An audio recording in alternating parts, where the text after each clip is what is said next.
Tudo bem? Muito boa noite para você. Nós estamos chegando, como em todas as semanas, para falar sobre as coisas da política. Como eu dizia até tempos atrás, quando este programa só falava sobre política. A gente passou a entrevistar pessoas para saber da vida delas, mas claro que a gente não pode ignorar as coisas da política. Por isso a gente vai fazer um programa hoje, querendo saber dos nossos convidados que olhar cada um deles tem sobre a política, principalmente visando ao ano de 2022, quando a gente vai ter eleições. No programa de hoje, eu recebo dois jornalistas, dois comentaristas, dois atentos observadores da cena política, que vêm para contar como eles estão vendo este cenário. Eu começo apresentando ele, que é da TV Brasil Central, é comentarista, é cronista, é poeta, é fotógrafo e gosta de música, audiófilo e mais uma série de coisas, o Jean Lopes. Tudo bem, Jean? Tudo bem, Paulo. E você esqueceu de dizer que eu sou programador da Rádio Brasil Central FM 90,1. Então, um programa lá romântico, todas as sextas-feiras. Paulo, é um imenso prazer participar novamente do seu programa. Você sabe que sempre que você me convida, para mim você me honra. Obrigado. Obrigado, Jean. Obrigado por ter vindo, né? Obrigado pela honra da sua presença. Participando do programa hoje também pela primeira vez, ele que também é jornalista, tem uma larga experiência dentro do jornalismo político e é colunista do Diário da Manhã, é blogueiro e também um atento observador da cena política. É o Clóvis, com E mesmo, Regis, com E também, Maia, Clóvis Regis Maia, que a gente falando acaba virando tudo com I, né, Clóvis? Tudo bem? Boa noite, Clóvis. Boa noite, Paulo. É um prazer estar com você, né? Você que tem toda essa história no jornalismo, né? É uma referência que todos nós temos. Então, é um grande prazer participar com você aqui pela primeira vez, né? Vamos falar de política, falar aí do cenário político goiano e até nacional, se for possível. Ah, com certeza, né? A gente vai falar um pouco de tudo. Como eu costumo dizer, quando eu ligo para os convidados, convidando-os para virem ao programa, eles falam: qual é a pauta? Eu digo clínica geral. Clínica geral, tudo. Como eles estão enxergando esse ano de 2022, em que a gente vai ter eleição mais uma vez. Está aqui o Jean Lopes, também está aqui o Clóvis Regis Maia. Eu quero começar com quem? Eu vou começar logo pelo nosso convidado de hoje, o Clóvis, que é a primeira vez que vem ao programa. E eu quero abrir o programa com você, Clóvis, para que você diga alguma coisa sobre 2022. Você quer começar por onde? Olha, vamos falar Já então... que essa é a primeira vez que você vem ao programa, você vai ter o privilégio de escolher, inclusive, o assunto. Olha, nós tivemos aí, Paulo, recentemente, né, a visita do ex-presidente do Banco Central, Henrique Meirelles, recém-filiado ao PSD, esteve em Goiás, esteve em Goiânia, movimentou o cenário político, né? Teve também com o governador Ronaldo Caiado, e tivemos também, quase ao mesmo tempo, a questão do imbróglio da eleição do diretório do MDB, que são partidos, né, que farão, evidentemente estarão, né, em evidência em 2022, vão participar da eleição de 2022, né, de qualquer forma, ou na majoritária de um outro partido, ou lançando candidato próprio. Então, eu vejo 2022 com essa perspectiva de que vai há muita movimentação, os partidos não querem dizer que vão, né, que a aliança farão, mas tudo caminha em torno do governador Ronaldo Caiado, isso é fato, né? A gente não pode negar esse movimento que tem sido feito em torno da possível candidatura de Ronaldo Caiado à reeleição. Ele não fala, mas é muito evidente que muito provavelmente vai estar candidato em busca de um segundo mandato, que é absolutamente natural, né? Quando você fala desses partidos se reunindo e tendo como pano de fundo o governo do Estado, Ronaldo Caiado, você quer dizer o quê? Que eles vão buscar o apoio de Caiado para eles, para si, ou ao contrário, eles estariam oferecendo o apoio para Caiado e, claro, em troca também recebendo o apoio. Como é que você vê o Caiado nesse epicentro da coisa? Olha, Paulo, eu tenho dito que política é muito pragmatismo, né? Eu ouvi uma entrevista do Vilmar Rocha, o presidente do PSD em Goiás, e ele dizia o seguinte: ó, será muito difícil para nós lançarmos um candidato próprio. O ideal seria ter um candidato próprio ao governo do estado de Goiás. Mas ele sabe que é difícil, né? Hoje não existe coligação para as eleições proporcionais e os partidos também devem pensar, né, naqueles que estão em busca de uma cadeira na Câmara Federal e na Assembleia Legislativa. Então, não é fácil para os partidos hoje lançar um candidato, uma candidatura que tenha relevância, que tenha consistência majoritária. Então, obviamente, né, esses partidos, eles estão de olho, sim, numa possível candidatura de Ronaldo Caiado, que hoje é a mais forte, eu diria, com vista a 2022. Então, é natural que esses partidos, embora não anunciem, né, eles transitem, eles trabalhem nessa perspectiva de ter um lugar, uma chapa majoritária com Ronaldo Caiado. Agora, é óbvio que eles vão discutir entre si. Partidos como o MDB, que tem... Se hoje ele não tem um peso político tão grande, mas tem um peso histórico, né? Então, é óbvio que queiram também lançar candidato próprio. Então, a gente tem que analisar dessa forma. Eu acho que hoje os partidos, esse, por exemplo, PSD e outros mais aí, buscam, de fato, um lugar, uma chapa majoritária de Ronaldo Caiado, porque é uma chapa que seria consistente do ponto de vista de facilitar, inclusive, a eleição daqueles que buscam a proporcional. Então, nessa chapa de Caiado, caberia, como integrante do PSD, cairia como uma luva, por exemplo, a candidatura do presidente da Assembleia Legislativa, Lissau Vieira? Olha, eu também estive observando o Lissau e ele diz que o apoio dele é indiscutível a Ronaldo Caiado. Inclusive, a permanência dele no PSB depende, né, desse partido caminhar com o Ronaldo Caiado. Então, o Lissau é um companheiro de primeira hora, obviamente, né? É um político que merece todo esse respeito, toda essa consideração do governador Ronaldo Caiado. Agora, tem que ter uma composição, Paulo, porque é muita gente para pouca vaga, né? Então, nós temos aí uma vaga para o Senado, uma vaga para a vice-governadoria, e tem já vários postulantes, né? Acenando, pelo menos. Não estou dizendo que vá compor com o Ronaldo Caiado, mas nós já temos aí no mínimo uns 4 candidatos buscando essa senatoria. Então, a gente tem que dizer, o Lissau cabe, enquanto político, cabe e muito bem. Agora, essa composição, essa conversa é que vai decidir, né? Agradar todo mundo, né, Gê? É difícil, né? Como é que você vê isso? Paulo, o fato mais curioso neste momento na política estadual, e é um fato, inclusive, que me deixa bastante interessado em saber qual vai ser o desfecho, é o MDB. O Íris Rezende, nome forte do MDB historicamente, manifestou o desejo, até uma certa simpatia em apoiar Ronaldo Caiado. Já tem alguma coisa articulada nesse sentido. O Daniel Vilela é o grande nome do MDB hoje, com o falecimento de seu pai. E nós temos a figura do Gustavo Mendanha, que está querendo pleitear o cargo de candidato pelo MDB. Uma vez ele não conseguindo, parece que não vai conseguir, dizem, né, conversas vindas aí dos bastidores, dizem que ele está articulando, inclusive, o partido da oposição. PSDB, por exemplo. Uma possibilidade grande do Gustavo Mendanha sair candidato pelo PSDB, que seria um fato muito curioso. Mas, como bem disse o Clóvis, o grande favorito é Ronaldo Caiado, que faz uma gestão muito boa, com muita aceitação popular, né? A segurança do estado de Goiás melhorou muito. Veja bem, há alguns dias atrás, no início desta semana, a polícia do estado conseguiu pegar o Lázaro, né? Numa operação que mexeu não só com o Brasil, mexeu com o mundo. E tudo isso é dividendo eleitoral para o governador Caiado, que tem feito um trabalho muito bom na questão da segurança. Segurança do estado de Goiás, há muito tempo, Paulo, talvez há 10 anos, não está tão bem como no momento.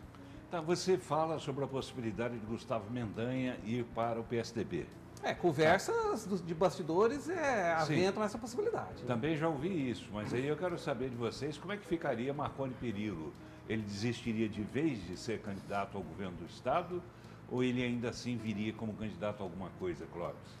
Olha, Paulo, eu vou ser sincero, eu não acredito nessa possibilidade de que o Gustavo Mendanha vá arriscar todo o seu capital político numa jogada dessa magnitude.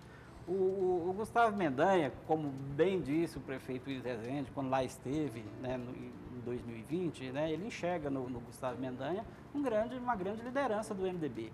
Mas ele deve observar o tempo e a hora. O MDB, essa composição que o MDB hoje ensaia com o Ronaldo Caiado, ela devia ter sido feita em 2018 já, né?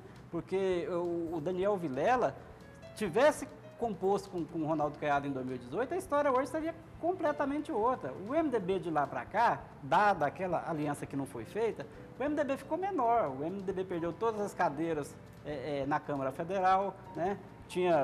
Conseguiu fazer 2 deputados aqui, 3 deputados, depois ganhou mais um, né? Herdou um senador do próprio Ronaldo Caiado. Então, uma aliança que já devia ter sido feita e não foi feita. E agora o MDB tem de novo essa chance de fazer essa aliança. Então, eu não acredito que o MDB vai errar 2 vezes. E Gustavo Mendanha deve pensar no futuro. Ele foi eleito prefeito de Aparecida, né? Foi muito bem votado e o tempo dele vai chegar. Agora, se ele se antecipar e fizer, né, uma escolha errada, uma opção errada, ele pode comprometer todo esse capital político dele. Porque veja bem, Paulo, bater o Ronaldo Caiado não será fácil. E isso não sou eu que digo, são os políticos experimentados.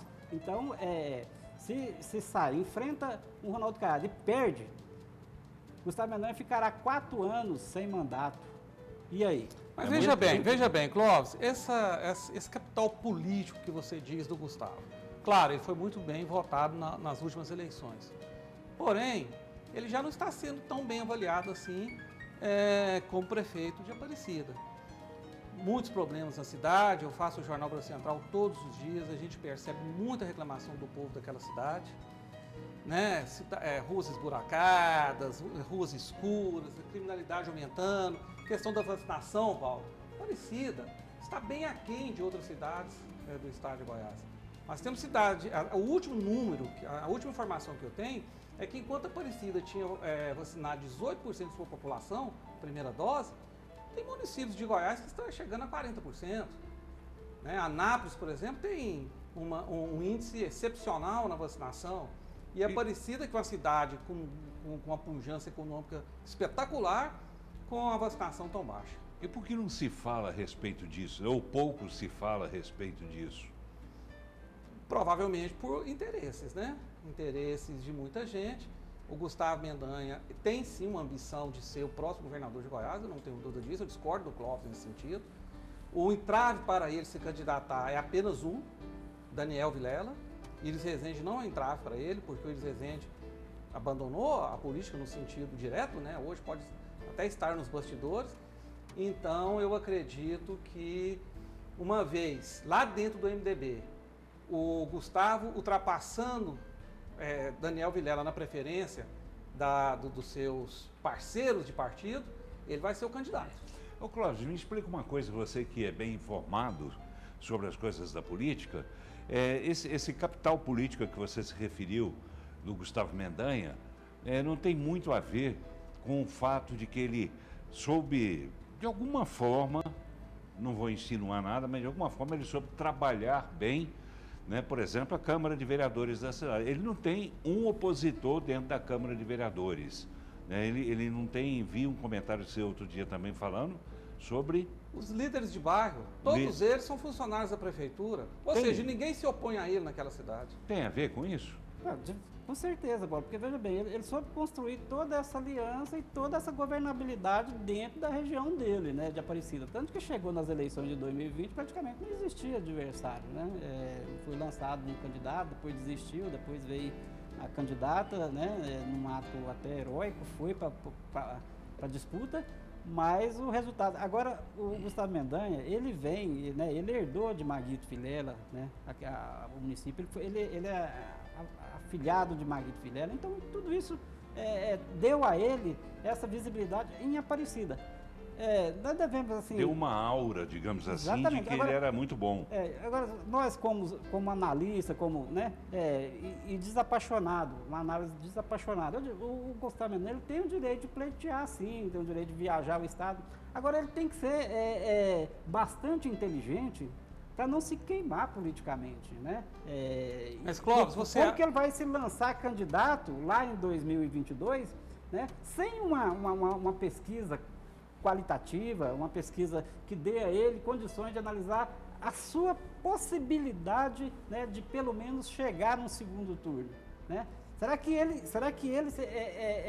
é bastante infantil, digamos assim, para escolher uma aliança com Marconi Perillo, com todo o passivo político-jurídico que o Marconi Perillo tem?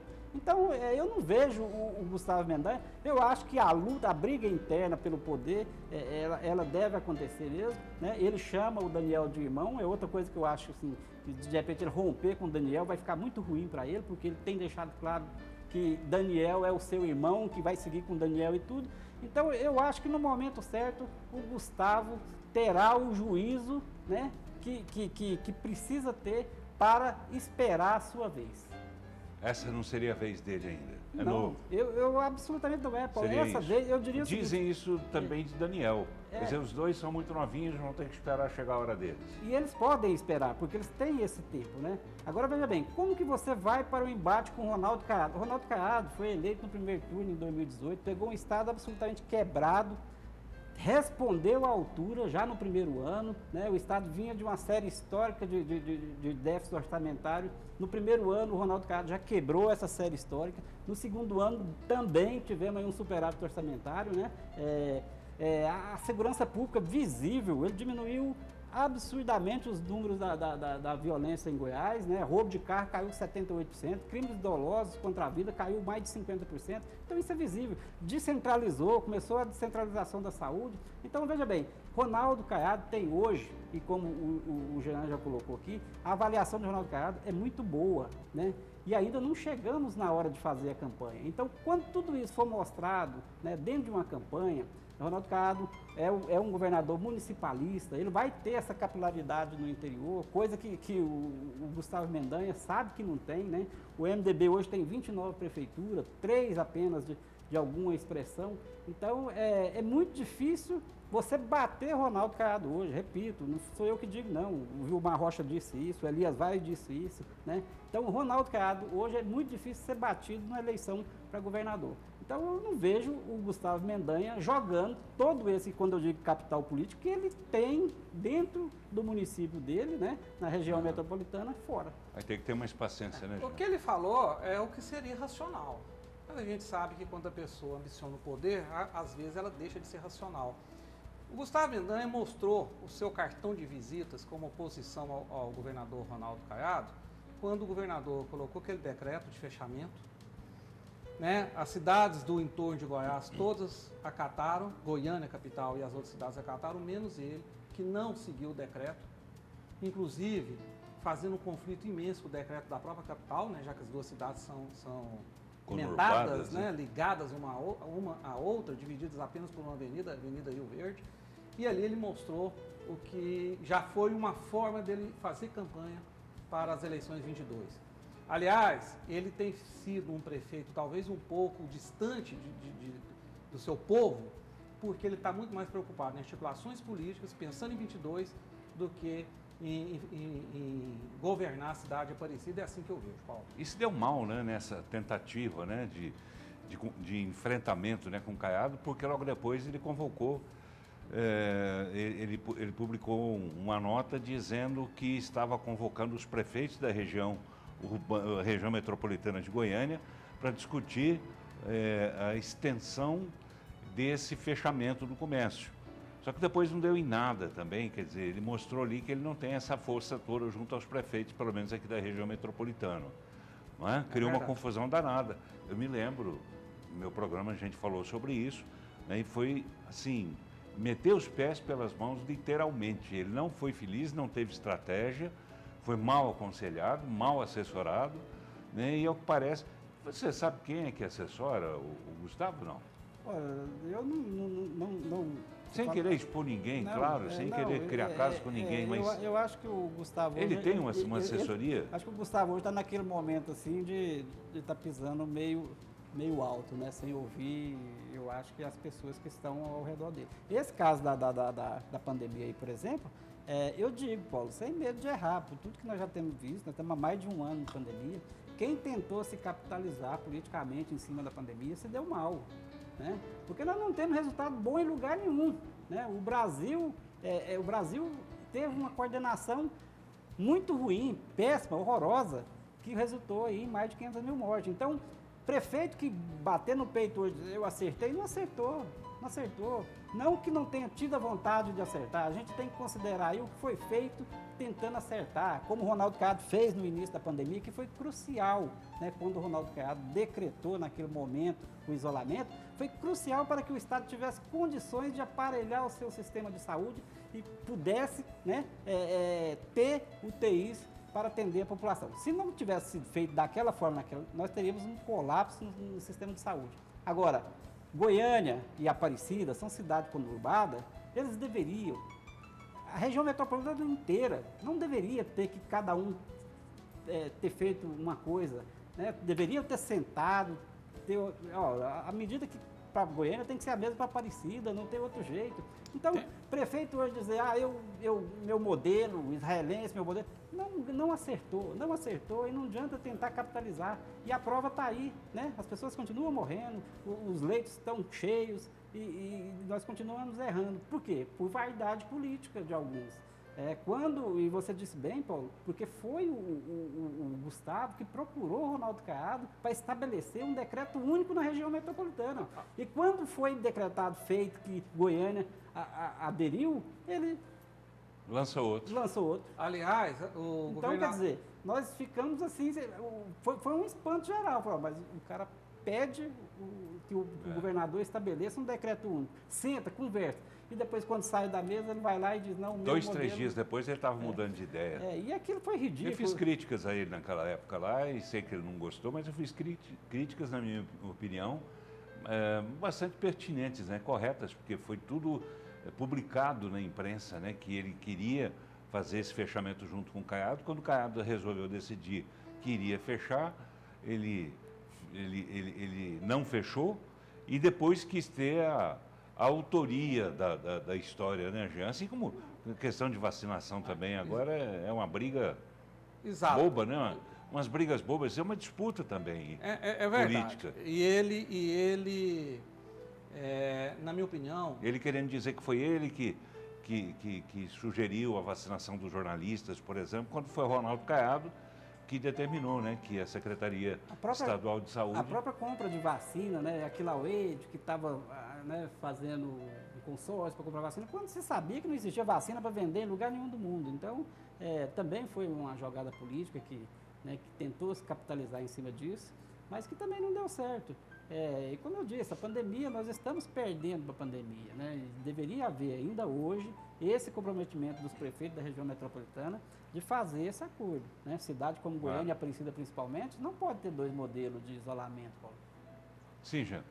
Não, veja bem, dentro dessa questão de captar em cima da pandemia, o governador do Brasil que mais tentou fazer isso, que mais, aliás, continua tentando, é o João Dória em São Paulo. Foi o estado que mais morreu gente, o estado que mais quebrou, que mais gerou desemprego, ou seja, mostrando que demagogia e oportunismo não resolvem nada. Você quer dizer que ele foi o que tentou capitalizar mais, tentou se aproveitar mais da situação. De todos os governadores do Brasil, pelo menos assim, os mais importantes foi o João Dória. E hoje ele é muito mal avaliado pela população de São Paulo. As possibilidades dele ser reeleito são mínimas. Ele praticamente já desistiu de ser candidato a presidente, que ele sabe que não terá a mínima chance, que era a onde ele vai é vaiado, né? Exatamente, era a ambição dele. Em relação à questão voltando ao Gustavo Mendanha, dessa vontade que ele tem, que o Clóvis não acredita, acha que ele é muito jovem, ele está apostando, como muitos, na polarização que vai acontecer na eleição federal. Nós teremos um lado e teremos outro lado, Paulo. Muitos vão se agarrar a esse lado e outros a esse. Todo mundo sabe que eu estou falando de direita e esquerda. E ele está apostando em se agarrar à esquerda. Por isso que existe uma conversa ainda um pouco nos bastidores, por baixo dos panos, não é uma certeza, mas é uma possibilidade dele sair do MDB, se aliar ao PSDB para se agarrar à esquerda brasileira na tentativa de tirar dividendos políticos da polarização.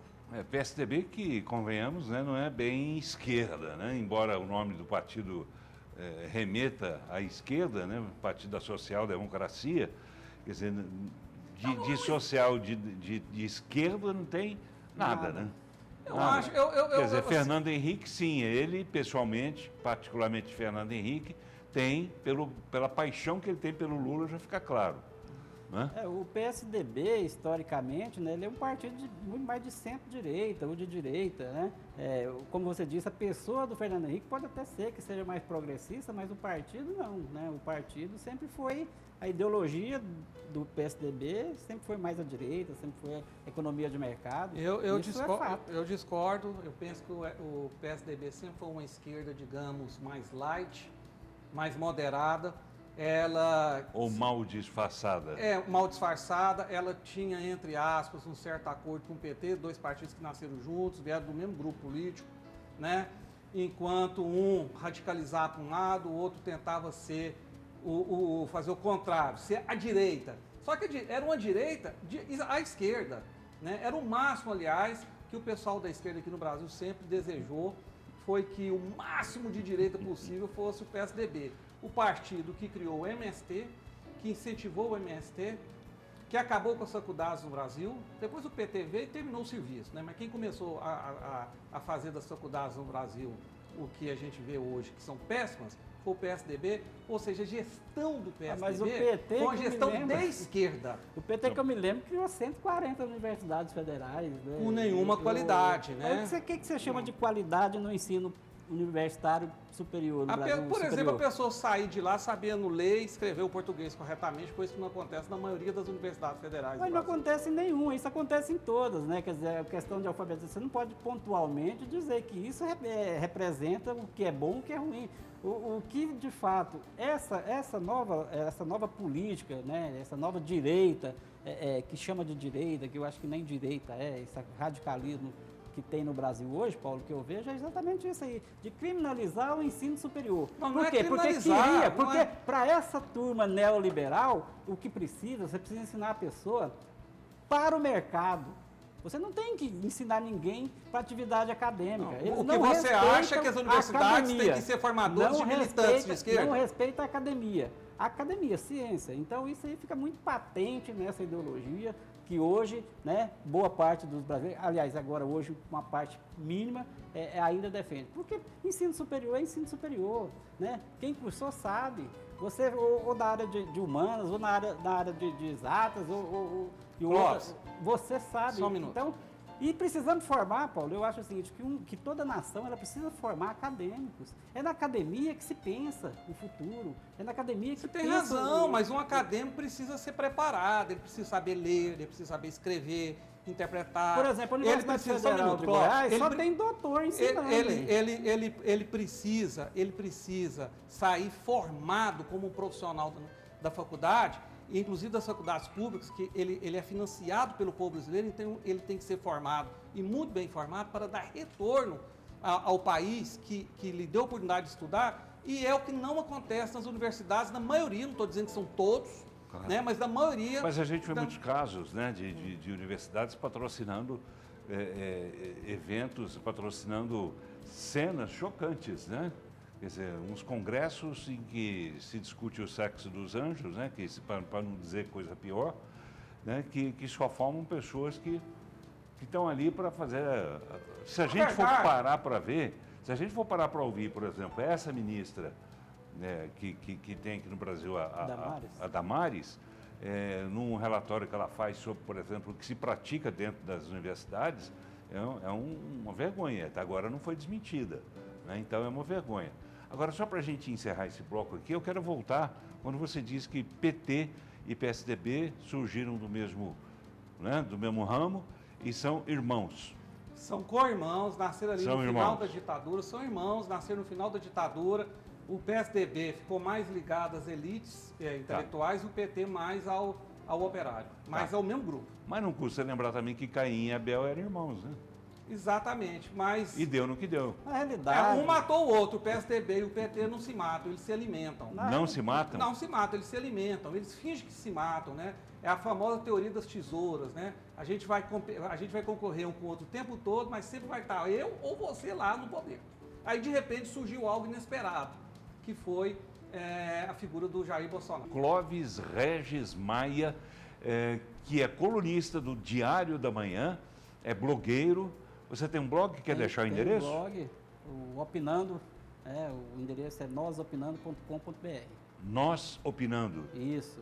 Tudo junto. Tudo junto. .com.br. Tá, você tem blog já? Não tem. Não tem. Não tem. Político não, eu tenho um site, mas aí é um site dos meus escritos, das Poético. minhas fotografias, é um site artístico. Político eu não tenho. Um site poético. Exato. Muito bem. Falamos no bloco anterior, deixamos no ar a conversa sobre Bolsonaro. Clóvis, o que é que você quer falar sobre Bolsonaro? Bolsonaro está indo bem, não está indo bem? Como é que você avalia? Olha, Paulo, na minha avaliação, né, e eu acho que hoje, na avaliação da maioria dos brasileiros, Bolsonaro não tem ido bem.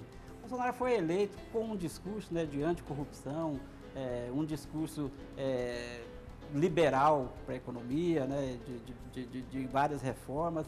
No primeiro ano de 2019, ele não conseguiu emplacar as grandes reformas que precisavam ser colocadas, né, conseguiu aprovar uma meia boca da reforma da Previdência, e em 2020 veio a pandemia e aí acabou de colocar uma pá de terra em cima dos projetos Mas dele. pandemia veio para todo mundo. Né? Exatamente. Mas o que aconteceu com o Brasil hoje, Paulo? Agora, Hoje onde é que não- tem corrupção? Ele falou sobre combate à corrupção. Você vê corrupção no governo dele? Olha, desde o início, né? A saída do Sérgio Moro do governo dele tem a ver com isso, né? Ele tinha um pacote anticorrupção para ser implantado, o Sérgio Moro levou isso para o governo, né? Isso foi engavetado, não saiu do lugar. Né? O Sérgio Moro saiu acusando Bolsonaro. Isso não foi engavetado, isso foi para o Congresso. Sérgio Moro, foi Moro votado saiu no do Congresso. governo acusando Bolsonaro de interferência na Polícia Federal para proteger, né, sua família, seus filhos e principalmente Pois é, mas onde é que está a corrupção aí? a corrupção no governo Bolsonaro? É. Olha, Paulo, nós tivemos recentemente aí uma denúncia de orçamento paralelo nos moldes, que foi o orçamento dos anões, né? Um orçamento que ele não apareceu para todo mundo, ninguém pôde, não foi todo mundo que teve acesso. Né? Nós tivemos, e aí corrupção, se a gente for analisar a corrupção enquanto as pessoas estão ganhando ou sobressaindo nesse governo, nós tivemos o Centrão, o Bolsonaro se apresentou próximo do Centrão, né, trouxe o Centrão para o seu governo e deu aí várias estatais para que esse grupo comandasse. A DOCA, por exemplo, de Recife, lá do Pernambuco, Clóvis, veja bem. com um orçamento de 1 bilhão. Então, Pera quer aí. dizer, tudo que ele pregou, Paulo, eu não tenho, né? Obviamente, e recentemente agora veio a denúncia do esquema da compra da Covaxin, que isso aí vai colocar de uma vez por todas que esse discurso anticorrupção era balela, porque nós vimos aí o filho dele mexeu no COAF para que o filho não fosse investigado, né? Então, veja bem. Pois mas comprovar até agora não tem nada. Não, mas aí é difícil, como você vai comprovar uma corrupção no Olha. governo onde ele é mandatário ainda, que tem mexido tudo. Agora vai Pois é, aparecer. mas comprovou-se no governo de Lula, de Dilma. Indícios tem, né? O da Dilma eu não lembro qual que foi esse esquema Não? de corrupção.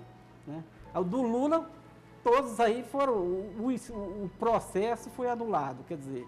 Então, há que se investigar, eu defendo a investigação. Agora, eu não posso compactuar com um discurso falacioso, né? De que eu sou anticorrupção, mas o meu governo está cercado de indícios de corrupção, né? Então, veja bem, a gente tem que ter a capacidade de analisar de forma desapaixonada. E eu quero dizer o seguinte, que o Bolsonaro... Mas indício o problema não significa exatamente mas tem a que investigar, existência né? da corrupção. Tem que se investigar, porque no discurso não era para haver nem indício. Tá. Né? Mas eu quero ouvir vocês, né? Agora eu quero dizer o seguinte, onde o Bolsonaro mais errou para mim foi na condução da pandemia, que nos trouxe aí a mais de 510 mil mortes pela Covid-19. Isso é que é lamentável. Porque nós não podemos negar, se a gente fizer uma cronologia do que o Bolsonaro, o que aconteceu no Brasil nesses últimos 1 ano e 3 meses, nós vamos ver aí o Bolsonaro induzindo, incentivando uma imunidade de rebanho por contaminação comunitária. Paulo, era possível termos mais de 4 milhões de mortes no Brasil se os governadores não tivessem insistido no isolamento social. Pois é, mas não era dos governadores e dos prefeitos a responsabilidade pela condução do combate à pandemia no Brasil? Isso foi decidido, inclusive, pelo Supremo Tribunal Federal. Não foi isso. O que o Supremo decidiu é que estados e municípios teriam a competência concorrente. Né? Concorrente. O governo federal não estava proibido de editar suas medidas. E se o governo federal tivesse editado medida de isolamento, aos governadores e prefeitos só caberia suplementar. Ou seja, governadores e prefeitos teriam que tomar decisões além daquelas que o governo federal tomasse. Mas o que o governo federal fez? O governo federal não fez absolutamente nada. Daí o Supremo reconhecer. Deixou que os governadores e prefeitos fizessem, né, Jean? Como é que você vê isso? Eu estou aqui boquiaberto de ouvir o que o Clóvis acabou de dizer. Parece até que eu estava lendo esses militantes do Twitter. Veja bem, a questão, eu vou pegar ponto por ponto. Paulo, ele falou sobre a questão do Sérgio Moro. O Sérgio Moro fez uma denúncia e, inclusive, pediu que fosse passada toda a reunião. A reunião foi... A reunião ministerial. Em que ele fez a denúncia. Ela foi transmitida para toda a população brasileira. Não houve um ato do Bolsonaro naquela reunião onde o Sérgio Moro denunciou que comprovasse a denúncia. Ela foi, inclusive, esquecida. Já caíram dois ministros. Dois ministros daquela reunião já caíram. E depois de um ano... Não, mas caiu por outros motivos, Cláudio. Mas corrupção, agora é minha vez de falar, se eu puder ouvir um pouquinho. Então, dentro da reunião, já passou um ano, ninguém nem fala mais aquilo. O Clóvis, depois de um ano, vem levantar isso. O Salles acabou de sair, está para ser preso. Mas não tem nada a ver com aquela... O cara que queria passar boiada estava naquela reunião, Paulo. Dizia o seguinte, agora vamos passar a boiada. Do orçamento. Ele passou tanta boiada, e quando você diz a corrupção no governo Bolsonaro, começa a aparecer. Porque o Salles está com o passaporte retido, né? Acusado de vender madeira ilegal. De desmatamento ilegal, então... Tá bem, vamos lá, senão o tempo vai embora e os senhores não falam como deveriam. O que acontece é que o governo Bolsonaro, que na minha opinião é o melhor governo desde a retomada dos governos civis no Brasil, o que não tem nenhuma corrupção, é um governo que é combatido pelo Congresso o tempo todo, é travado pelo STF, a maioria da grande mídia, 80%, 90%, todos os dias inventam escândalos sobre ele e não conseguem alcançar nada. Questão dos orçamentos. Isso foi uma fake news lançada, né? As emendas são normais, fazem parte da lei e o governo federal repassa o dinheiro para deputados e senadores. Deputados, né? Aí os deputados gastam com o que eles queiram. Se algum desses deputados faz algo ilícito, o governo federal não tem culpa, isso faz parte da lei brasileira, isso faz parte da normalidade. Mas para a oposição brasileira, que aliás isso também já caiu no esquecimento, porque são só todos os dias uma fake news para poder desgastar o governo. Outra coisa, Paulo, o Bolsonaro hoje tem uma economia pujante dentro da pandemia, o emprego crescendo, o real valorizando. Ou seja, nós estamos tendo um dos melhores gestão dentro de uma problemática chamada pandemia, que jamais teríamos se fosse Lula, Fernando Henrique ou qualquer um de esquerda. O que está acontecendo então, né, que a esquerda tanto se rebela contra o governo de Bolsonaro? Porque o Bolsonaro fez algo que para eles é inaceitável, fechou as tetas.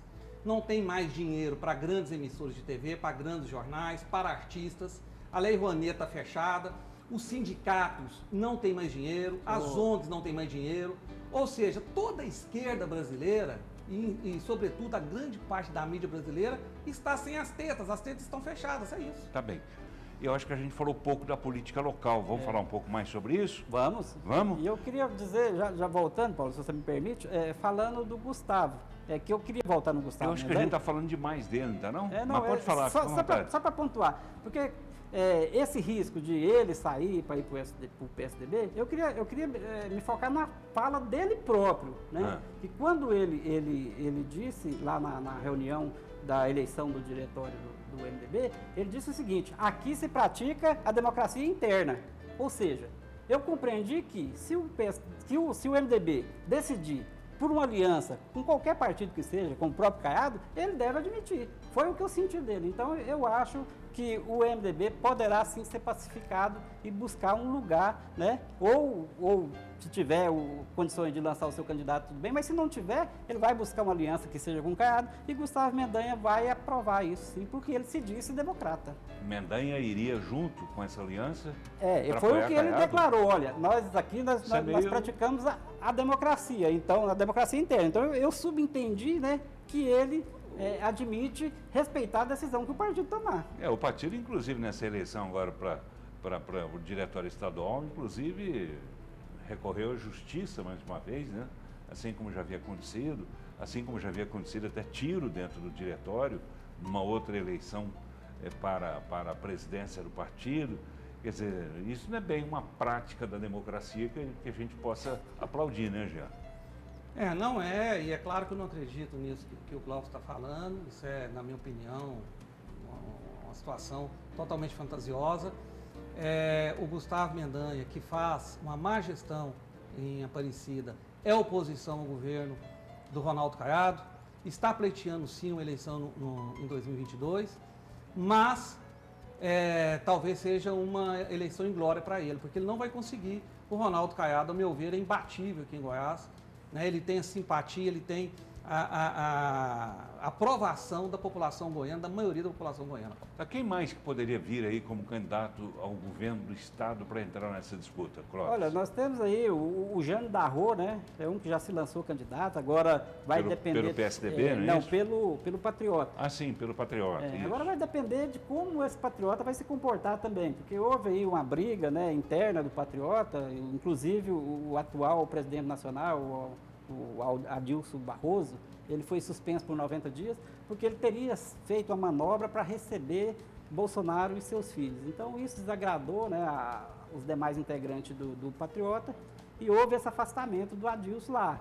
Vamos ver como resolve, porque o Jânio, a princípio, que a gente ouvia falar em bastidores, é que ele estaria esperando compor exatamente com o PSDB de Marconi Perillo, né? Na época falaram que Marconi viria para deputado federal, Jânio Darro seria o cabeça de chapa, e eles buscavam construir aí uma chapa competitiva. Também não sei se vão conseguir nesse sentido, até porque por conta dessa briga que já começou aí. Nós temos ouvido também o Major Vitor Hugo falando como candidato de Bolsonaro no estado de Goiás. Então, são coisas que vão surgindo e que vai dificultando enxergar esse cenário tão simples como a gente imagina, né? E Marconi Perillo, como é que fica no meio dessa história toda, Jean? Você acha que ele vem como candidato a qualquer coisa que seja? No máximo a deputado federal. É o que ele pode pleitear, né? Então, assim, ele politicamente em Goiás, ele perdeu, aí sim eu vou usar a frase que o Clóvis usou no início, o seu capital político. Quem é que vai votar no governador que foi denunciado pela Polícia Federal, pelo Ministério Público, como corrupto? Não sou eu que estou falando isso, é o Ministério Público. Ele foi detido 2 vezes, né? Ele está sendo processado na Operação Lava Jato. Então, eu acho que uma pessoa com esse passado não pode pleitear um cargo tão importante como governador do estado. Que ele não venha como candidato? Eu acho que o passivo jurídico do Marconi Perillo é muito grande para ele vir para uma eleição majoritária, né? Para se colocar tão visível desse jeito. Talvez uma proporcional. Mas vai depender muito, Paulo. O Marconi Perillo responde a 32 ações de improbidade administrativa e mais 3 penais. Inclusive, ele foi condenado, né, recentemente numa ação penal, a 1 ano e 8 meses de prisão, que foi convertida em cesta básica. Mas se essa decisão transitar em julgar, se essa decisão for confirmada pela segunda instância, ele fica inelegível por 9 anos e 8 meses, porque aí teria a contagem de 8 anos mais a pena, né? Então, ele precisa primeiro vencer todo esse passivo jurídico que ele tem, né, para se lançar candidato, seja deputado ou seja outro cargo que ele queira. De 0 a 10 a chance de ele ser candidato, na sua opinião? Numa majoritária eu digo 0. Ele não tem, eu acho que não tem viabilidade. Governador, não. senador, essas coisas não. Não. Agora, se até lá ele não tiver uma decisão de inelegibilidade, aí sim ele pode talvez tentar, né, a Câmara dos Deputados, até para que tenha o furo, né? E você, Jean, de 0 a 10, Marconi é candidato a alguma coisa? A chance para mim, candidato a governador, é 0. Candidato a governador é 0. 0. Até por conta dessas pendências, digamos, né, junto à justiça. Mas se ele não tiver essas pendências, no momento da candidatura, no momento da eleição? Talvez ele pudesse ambicionar até um Senado. O governo de Goiás, ele sabe que ele não tem condição de disputar com o Ronaldo Caiado. A senador? Sim. Uma pequena, muito diminuta, mas talvez tenha, muito pequena. Não custa né? lembrar que ele ficou em 5º lugar, né? 6º lugar, né? Quinto lugar, atrás de Vanderlan, Cajuru, a Lúcia Vânia e o Wilder Moraes. Então, eu acho o seguinte, o Marconi, a meu ver, ele tinha desistido da política, porque terminou a eleição de 2018, acabou aquele problema dele ali na Polícia Federal, ele foi embora para São Paulo e nunca mais voltou. Então, como que ele volta agora, né, sem nenhum trabalho para polarizar, por exemplo, como ele tem tentado com o Ronaldo Caiado? Não tem a mínima chance, né? Porque aí ele vai se colocar em evidência e aí todo esse passivo que eu citei vai vir à tona. Marconi Perillo, que durante muitos anos foi o grande nome da política aqui em Goiás. Para o bem e para o mal, eu digo assim, ainda que muita gente não gostasse, muita gente se referia a ele como o grande nome da política e o respeitava. Imagino que ele continua merecendo respeito, apesar dessas condenações, dessas prisões. Qualquer ser humano merece o respeito e eu acho que ele também deve merecer. Mas, hoje, quem é que seria o grande nome da política aqui em Goiás? Sem dúvida nenhuma, Ronaldo Caiado. O Ronaldo Caiado hoje é o grande nome da política, não se discute. Ronaldo Caiado hoje tem apoio aí de 16 partidos, mais de 70 prefeituras, é um governador que tem consertado o Estado, isso é muito importante, Paulo, porque as pessoas têm percebido o bom trabalho que o Ronaldo Caiado tem feito. Então, eu digo assim, o grande player é o Ronaldo Caiado, indiscutivelmente, né? Porque ele tem somado as suas habilidades, a sua habilidade enquanto gestor, tem aparecido e as pessoas têm notado a diferença na saúde, a diferença na segurança, né? O Estado que estava absolutamente quebrado, agora começa a dar sinais de que vai poder receber investimentos, né? Ele anunciou agora há pouco um investimento de 1 bilhão aí nos municípios. Então, Ronaldo Caiado, para mim, seria o grande nome. E vai ser, ele é o camarada que vai,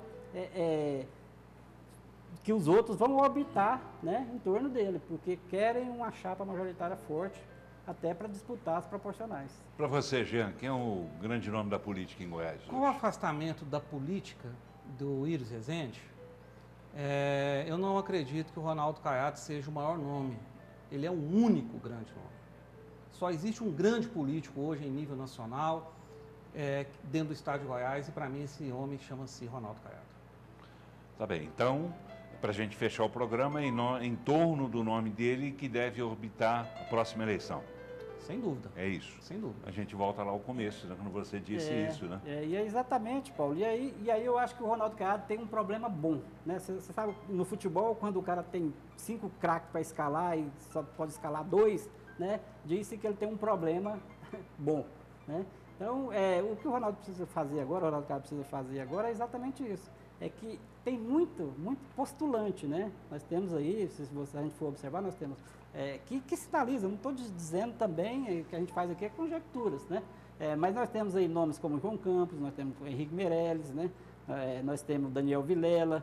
Então, tem esses candidatos aí que postulam, o próprio Lissauer, né? Então, são candidatos que têm condições de figurar na majoritária de Ronaldo Caiado, mas que não tem vaga para todo mundo. Então, esse trabalho, essa aliança, né, tem que ser feito. O Ronaldo Caiado tem respeitado muitos os partidos, a gente pode notar. O Ronaldo Caiado não tem a prática de cooptação, se você observar, como fez Marconi Perillo no passado, né? O Ronaldo Caiado não sai buscando prefeito de ninguém, ele até tem dado essas determinações, não, espera, né, tal. Então, um governador, um político que inspira confiança. Então, é por isso que a política hoje orbita em torno dele no estado de Goiás. Lembrando, Paulo, que esse prestígio dele começou não, se acentuou muito quando ele foi senador da República, né? E ele apareceu muito como combatente à corrupção dos governos petistas naquela ocasião. Ele foi um dos grandes senadores que combateu a corrupção dos governos de Lula e, sobretudo, da Dilma Rousseff. Era o momento que ele era senador. Verdade. Jean Lopes, né? Chegamos ao final do programa já. Muito obrigado por ter vindo, obrigado por ter participado mais uma vez. Obrigado, Paulo. Obrigado, viu? Obrigado. Uma boa noite para você. Boa noite, muito obrigado. Obrigado também ao Clóvis Regis Maia. Clóvis é com E mesmo, Regis é com E mesmo também, Maia, que é jornalista, colunista do Diário da Manhã e também blogueiro no Nós Opinando, é isso? Isso, nosopinando.com.br. Nosopinando.com.br. Obrigado por ter vindo, Clóvis. Foi um prazer recebê-lo. Prazer foi meu, Paulo. Muito obrigado pelo convite. Passou rapidinho, muito bom, né? Dialogar. Falar de política é muito bom, eu gosto. E passa rápido, né? É bom. Espero, quando precisar, me chame que Claro. estarei presente. Com né? certeza. Ao Jean, meu amigo, que Isso eu aí. respeito. Né? Temos essas divergências, mas o que prevalece é o Isso respeito. é bom. Né? Isso é bom. É assim que a política cresce, é assim que as pessoas que assistem ao programa também crescem ouvindo, né, os contraditórios, né? Exatamente. De um e de outro. Claro. Tá bem. A você, telespectador, o nosso agradecimento. Uma boa noite para você. A gente volta na semana que vem. Até lá.